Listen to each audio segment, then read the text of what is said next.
My next guest is coming off a huge win in his home state of Texas, getting it done over Tucker Lutz, UFC Fight Night, UFC San Antonio, March 25th. It's Daniel Pineda back here on the program. Daniel, how are you, man? Feeling good. Feels good to be back. Yes, absolutely. It feels good to come back after a win, and we were sort of joking off air. I did pick against you, but you came through and you got it done. Just how satisfying was this win, especially with the fact that coming off a bit of a layoff, being a big underdog, and you went in there and you got it done. Man, it feels good. It feels good proving everybody wrong. And that's what I love doing, proving people wrong. Yeah. And were you surprised though the odds were so wide going in? Like again, like I can understand it with maybe the age and the layoff and stuff, but to see you as I think you were like a 2-1 underdog or something like that, did that surprise you? It did. It did. But it's nothing new, man. It's somehow I guess people think I'm just gonna go in there and blow my wad in the first round because I always do. And that's the way I fight. So I kind of get it. I'm not gonna hate on nobody. I kind of do. I go in there to finish a fight, and if I don't finish them, then I kind of, my gas tank goes a little down. Right. But hey, listen, you get it done in the second round. Outside of a first round finish, could that fight have gone any better in your opinion? Man, it went good. I felt good. It went good, and I finished it. I mean, Simple as that. Yeah, not much more to say than that. I went back and looked. First submission win in the UFC since April of 2013. How satisfying was that just to go out there and get a submission victory? that was my first win. Oh, really? Yeah. If you go back and look at like in the UFC, because you've had two stints in the UFC, right? So I had to go all the way back, April 2013, the last submission win you've had in the UFC. Okay. Yeah, I mean, I'm guessing. Man, I didn't even know that. See, that's news to me. I forgot. There you go. Long. It's been that long because I did finish my first one. It was TKO. It wasn't a submission. There you go. Yeah, a little bit different. But again, when you get, when you're getting finishes in a variety of fashion, right? TKO, submission, it's kind of cool, right? Because it shows you got that arsenal where you can kind of finish it anywhere, right? So I'm sure again, hearing that stat, that's got to feel good too, that hey, everything's still flying on all cylinders, right? Oh yeah. I was hoping he stayed down when I dropped his ass. He would have just stayed down so I could have had a KO, but he didn't stay down. It was but you get the cool stat this way, right? So it kind of worked out, better. So it worked out better, and he got me the 50 G's because he got yes. Yeah, no, for sure, man. Was there anything about him that surprised you at all, or was it pretty much everything you expected? Man, I expected him to be real tough, but I didn't expect him to push forward that fast. I really thought he wasn't going to push forward because he probably thought I was going to take him down, or, the way I fight, just I come out I come out blazing. So I didn't think he was going to push forward that fast, and he did. He's the one that started it off, and I wasn't going to back up for that kind of challenge. I like it. Let's go. I mentioned being an underdog. I'm sure you had a lot of people messaging you, but do you have any close friends or family that won any money on the fight? Because like I said, the odds were pretty good. Yeah.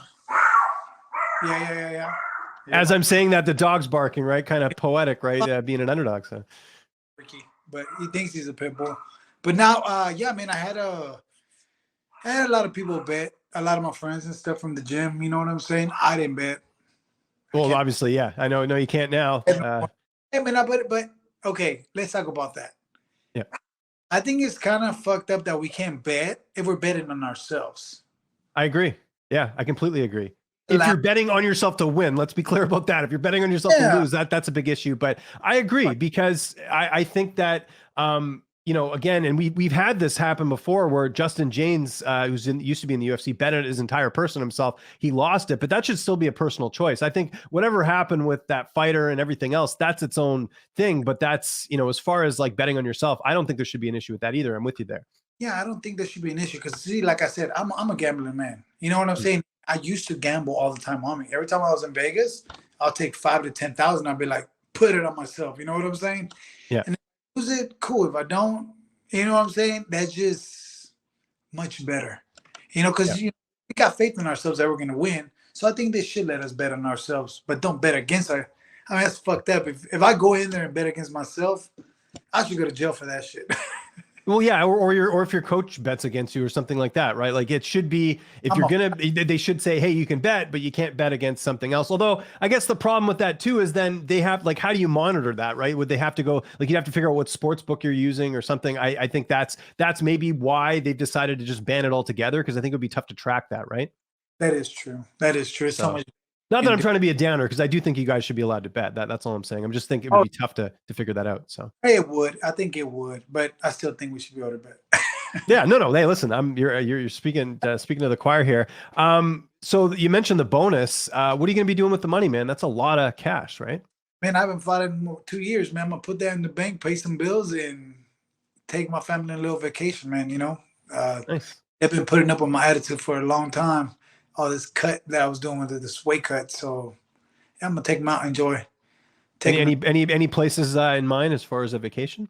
And I want to take my daughter to Disney World, I think it's called. Okay, She's because there's Disneyland, which is in California. Disney World's in Florida. Disney World's bigger though. Disney World, Yeah, there you go. and from Florida. That's one I'm gonna go to. Yeah, I'm going. That's the one. I'm taking them to that one already. We already booked that one, so that's where we're going. And you mentioned it there, like that's going to help pay a lot of bills. Like, how tough was it having that time off and then having, getting the fight? Thank God everything, healthy and it all went well. But like, how difficult was that, especially this late in your career where, you're still worrying about money a bit because you haven't been able to fight. It's beyond your control. Yeah, that's why it sucks. I'm not gonna lie. It's not like I could just stop fighting and I'll be okay. Thank God I bought the gym that I was training at. So now I own the gym. So I make my money off of that now. So, I mean, I was doing okay, but I was itching to fight. I was itching to fight big time. You know what I'm saying? Like, I miss it, man. They're saying I'm old, but shit, I love it. You know what I'm saying? Staying in there with the young bucks, going at it with them and helping them out. I love it. I mean, I live for this. Yeah, it certainly looked like that, man, too. And how was it having the crowd, too? Because I don't know, had you fought with a crowd? Because obviously we had COVID in between there, right? No, I haven't. This 4-fight deal I had, I did not fight with the crowd. I fought at the Apex. How much were you feeding off that, especially in Texas, right? Like they're on your side, Could you tell in the fight how crazy I was going? I mean, like that just going, man. I love it. Like I said, if I can have everybody that I know go to my fight, all my friends, I mean, it'd be one of the best things, just hearing the crowd. I mean, you don't want to get your ass knocked out in front of everybody. So it just pushes you to fight stronger, especially in front of my daughter. She was there in the crowd. So no, I had everything to fight for right there that night. It was my night. It was. How did you celebrate after the fight? I was kind of banged up, man. I kind of just got a couple of drinks, went out with some of my family and fans that went out there from Houston. We relaxed at 12. Then I hit the hotel, man. I was dead. Yeah. No, I bet. Yeah, because you're always so exhausted after the fight and everything else. Fresh win, obviously riding that high. When do you want to get back in there? Yeah, I know you want to have a vacation with the family and all that, but ideally, when you looking to get that next fight? So pretty much like that was my last fight. So right now. Oh, that's right. Yeah. Hey, good negotiating power, right? So that's good. So it worked out, So right now we're talking to the UFC. I mean, we're already in talks with the UFC to see if we can get a new contract. They want me back. We're just trying to figure out the money situation, see if we can get it. And if everything goes good, man, I want to be back sooner than later. I don't want to long off. I want to, I like to be active. Of course, yeah. I wasn't active because I had torn ACL. I mean MCL. Shit, my bad. MCL. No worries. I'm not a doctor. I wouldn't have known the difference. So it's all good. It's the inside part.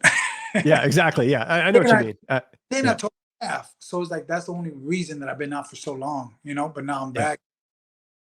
For sure. Any opponents in mind? I mean, you'll fight anyone, but you kind of look at the, the division and say, hey, that would be a fun fight. I don't have nobody in mind. I mean, that Hooper kid, that'd be a good one. He's a good jiu-jitsu guy. I'm a jiu-jitsu guy. That'd be a good one. Jamal Amherst, I was supposed to fight him. I got hurt. I think that'd be a good fight too, man. There's I don't know. And there's a couple people fighting coming up. So I'm just gonna stay ready. Somebody gets hurt, I'm gonna jump in. Be ready. What do you got planned for the rest of the week? I know it's much different when you're in camp and you're preparing for a fight, but like now you're back to being, dad, Daniel, and everything else. And I know you're still training and stuff, but it's a different type of training. What do you got planned the rest of the week? Anything cool? Man, just honestly, I'm not training in the mornings. I'm only training at nights because I have to go check up on the gym. And we have like freaking 7 people fighting in the next month and a half. So I got to get back to the gym probably starting Wednesday. And I'm going to start training again, man. I'm going to start hitting it hard. Yeah, get the momentum going. How many more fights do you want if all goes well? You want to get 2, 3 in there? What would be kind of, you just had one, so For the end of the year, I want to get at least 1 or 2 more. yeah, 1 or 2 yeah, more. that makes sense. Keep it going. So then we'll see how that goes. You know, get 2 more wins and maybe talk about renegotiating my contract again. There you go. You got it all planned out, man. Daniel, thanks for doing this, man. If there's anyone you want to thank before we get out of here, any sponsors, any social media you want to plug, I'll give you the last word. Man, just just all my family at the 4 Ounce Fight Club, man. They pushed me the whole way. My coaches and everything, all my family, my friends, all my fans out there, my management company. Y'all for having me, man. Thanks everybody in the UFC.